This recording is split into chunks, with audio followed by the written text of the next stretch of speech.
Is jy op soek na 'n vinnige oplossing vir die chaos en die donkerte van die wêreld? Of miskien vir jou wêreld? Jesus bied iets anders, iets diep. Hy bied ware hoop. En dit gebeur nie oornag nie. Dis 'n reis. Vir hierdie reisigers begin dit stilletjies, amper onopgemerk. Lees saam met my Lukas 24. Toe gaan hulle oë oop en hulle het hom herken, maar hy het uit hulle gesig verdwyn en hulle sê toe vir mekaar, het ons harte nie warm geword toe hy op die pad met ons gepraat het en vir ons die skrif uitgelê het nie. Eers op pad, terwyl Jesus die skrif oopmaak. Iets roer, 'n warmte, 'n gevoel dat die storie miskien nog nie verby is nie en hulle sê, was ons harte nie aan die brand nie? Op daardie punt het niks rondom hulle al verander nie, terwyl hulle saam met Jesus gestap het, dat hulle nog nie besef wie hy is nie.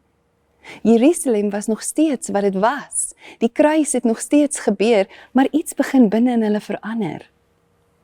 Miskien ken jy daardie oomblik, wanneer God jou ontmoet deur sy woord, deur sy waarheid.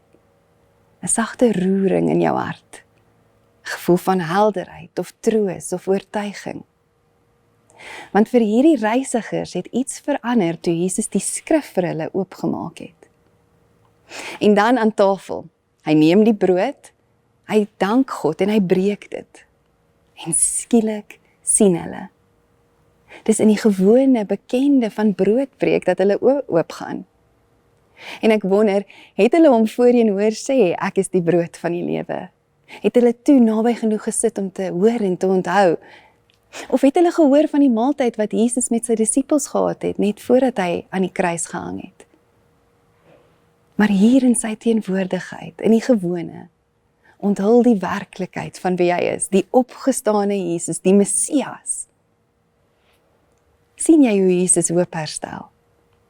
Nie deur vinnige kitsantwoorde nie, nie eers deur die spanning noodwendig weg te neem nie, maar deur sy woord en deur sy teenwoordigheid.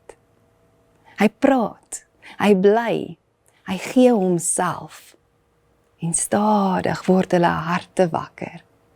Hulle sig word helderder, hulle hoop kom weer terug. En hulle besef dan uiteindelik, Jesus het opgestaan. Ek nooi jou uit om vandag ruimte te skep, om aandag te skenk aan beide sy woord en hoe ook al hy na jou toe kom, sy teenwoordigheid. Miskien wil jy 'n kort gedeelte lees, stadig, en dit herhaal. Merk op wat gebeur in jou hart en jou gedagtes, selfs al is dit iets klein, selfs al is dit net 'n rustigheid. En dan, in 'n gewone oomblik, ergens in jou dag, miskien sit 'n maaltyd of 'n koppie koffie, 'n stil tydjie. Word bewus, Jesus is ook hier teenwoordig. En hier ontmoet hy my. Kom ons bid saam. Dankie Here vir die woord, dankie vir die teenwoordigheid. Dankie vir u geduld, dat u ons stadig en rustig, soos wat ons kan, vat op hierdie reis, om u weer te sien. Dankie Here dat u nie moed opgee wanneer ons stadig weer hoop nie, maar dat u wel ons hoop kom herstel. Ons hoop in u kom herstel, ons hoop in die goeie, in liefde, in die lewe waartoe u ons lei. Dankie Here. Amen.